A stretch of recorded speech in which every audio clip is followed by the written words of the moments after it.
Apektado na ang transaksyon sa mga opisina ng gobyerno at maraming negosyo sa Pagadian City dahil sa rotational brownout sa ilang bahagi ng Zamboanga del Sur. Samantala, magpapatupad din ang scheduled brownout ang Meralco bukas sa ilang bahagi ng Metro Manila at mga kalapit na probinsya. May report si Mark Zambrano. Nagtitiis na nga sa sobrang init ng panahon. Nangangapa pa sa dilim ang maraming residente sa Pagadian City dahil sa pinatutupad pa ring rotational brownout. Ngayong araw lang, 9 na oras na walang kuryente sa lungsod, maging sa iba pang bahagi ng Zamboanga del Sur. Talaga naapektuhan kami. Lalo ngayon, napakainit pa. Talagang mahirap para sa amin.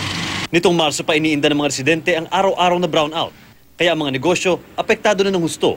Marami na raw ang nalulugi. Pero wag may customer tungod sa tangiknit sa panahon karon, brownout man din sa mga napit. Apektado maging operasyon ng mga opisina ng gobyerno tulad sa City Hall. Hindi tuloy maiwasang uminit ang ulo ng mga magpoproseso sana ng mga dokumento. Kaning brownout, makalangay kayo. Labaw na ang lugar layo pa kayo. Kaya dugay kayo ibalik ang kuryente.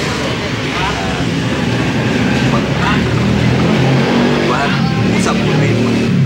Mutukar ang mga high blood kaya mag-stroke, heat stroke.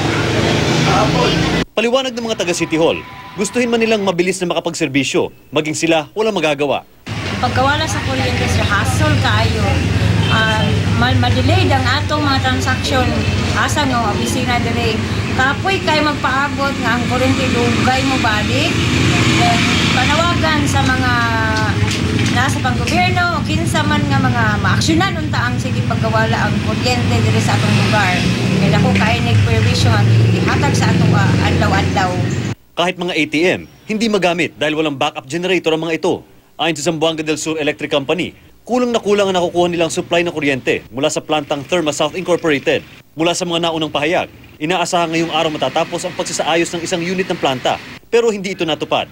Kaya tuloy pa rin ang 4 hanggang 6 na oras na rotational brownout kada araw. Ang ato ang gikinahanglan 34 megawatt na ana sa 29 megawatt. So nakulangan na tag mga 5 megawatt unya napun-an na pod pag shutdown sa TSI. Nananatili rin umanong mababa ang supply ng kuryente mula sa Napocor dahil bumababa ang level ng tubig sa Lake Danau at Pulangi River bunsod na El Nino.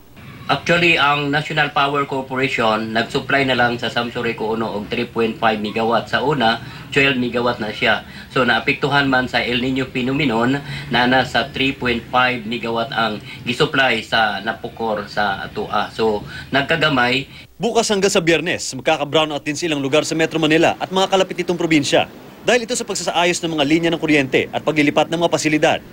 Ayon sa Meralco, walang kuryente mula alas 8 ng umaga hanggang alauna ng hapon ang ilang bahagi ng barangay New Alabang sa Muntinlupa City.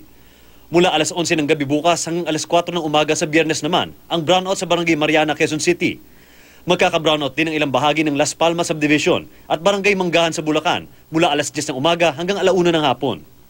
Alas 9 ng umaga hanggang alas 2 naman ng hapon ang brownout sa barangay San Isidro sa Candelaria, Quezon. Gayon din sa barangay Lantic sa Carmona, Cavite. Mark Zambrano, GMA News.